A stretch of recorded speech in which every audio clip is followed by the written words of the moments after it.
केंद्रीय अर्थमंत्री निर्मला सीतारामन यांनी आज सलग 9व्यांदा अर्थसंकल्प सादर केलेला आहे आणि अर्थसंकल्पामधून अनेक घोषणा त्यांनी केलेल्या आहे। प्रामुख्याने 1 एप्रिलपासून नवा आयकर कायदा लागू करण्यात येणार असल्याची मोठी घोषणा त्यांनी केलेली आहे। याशिवाय या वेळेला बजेट मांडताना टॅक्स स्लॅबमध्ये कुठलाही बदल करण्यात आलेला नाही। त्यामुळे आता व्यापाऱ्यांना 31 ऑगस्टपर्यंत इन्कम टॅक्स रिटर्न भरता येणार आहे। तसंच महिलांना आत्मनिर्भर बनवण्यासाठी शी मार्ट रिटेल स्कीमची सुरुवात करण्यात आली आहे। लखपती दीदी योजनेनंतर नवी योजना सरकारने महिलांसाठी सुरू केली। तसंच देशात 7 नव्या रेल्वे कॉरिडॉरची घोषणा करण्यात आली। यात मुख्यत्वे मुंबई पुणे, पुणे ते हैदराबाद, हैदराबाद ते बंगळुरू, चेन्नई आणि चेन्नई ते हैदराबाद, वाराणसी ते सिलीगुडी आणि दिल्ली ते वाराणसी या 7 ठिकाणी रेल्वे कॉरिडॉर होणार आहे। तर टायर 2, टायर 3 शहरांच्या विकासासाठी 5000 कोटींची तरतूद करण्यात आल्याची घोषणा सीतारामन यांनी केली। ऑपरेशन सिंदूर नंतरचा हा पहिलाच अर्थसंकल्प असल्याने संरक्षण अर्थसंकल्पात 15% वाढ करण्यात आली। तर सट्टेबाजीला आळा घालण्यासाठी फ्युचर अँड ऑप्शन्स ट्रेडिंगवरच्या करातही वाढ करण्यात आलेली आहे। त्यामुळे शेअर बाजारामध्ये मोठी पडझड आज पाहायला मिळाली।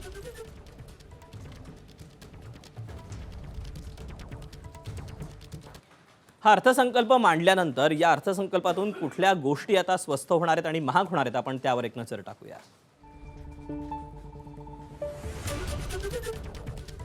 स्वस्त काय होणार आहे? तर बॅटरी, चामड्याच्या वस्तू, चप्पल, बूट हे स्वस्त होणार आहेत। मायक्रोवेव्ह ओव्हन, कॅन्सर, मधुमेहावरील 17 औषधं आणि परदेशी पर्यटनाला जर तुम्हाला जायचं असेल तर ते स्वस्त होणार आहे। याशिवाय सोलारवरच्या वस्तू, बायोगॅस मिश्रित सीएनजी आणि कापड देखील स्वस्त होणार आहे। मोटरसायकल, इलेक्ट्रिक वाहन आणि मोबाईल फोन देखील स्वस्त होईल।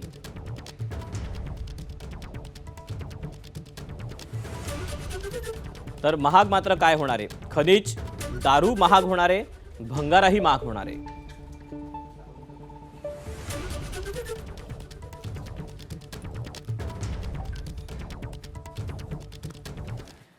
दरम्यान हे बजेट सादर झाल्यानंतर विरोधकांनी अपेक्षेप्रमाणे या सगळ्या बजेटवर टीका केली आणि सत्ताधाऱ्यांनी त्याला कसं प्रत्युत्तर दिले आपण ते पाहूया। ये बजट 2047 के विकसित भारत की हमारी ऊंची उड़ान का मजबूत आधार है। साथियों, आज भारत जिस रिफॉर्म एक्सप्रेस पर सवार है, इस बजट से उसे नई ऊर्जा, नई गति मिलेगी। गरीब का पेट कहीं नहीं भर सकते ये बजट। गरीब का पेट नहीं भर सकता। नौकरी रोजगार दिए नहीं। नौकरी रोजगार कहाँ दिए? अभी भी बड़े पैमाने पे नौजवान बेरोजगार है।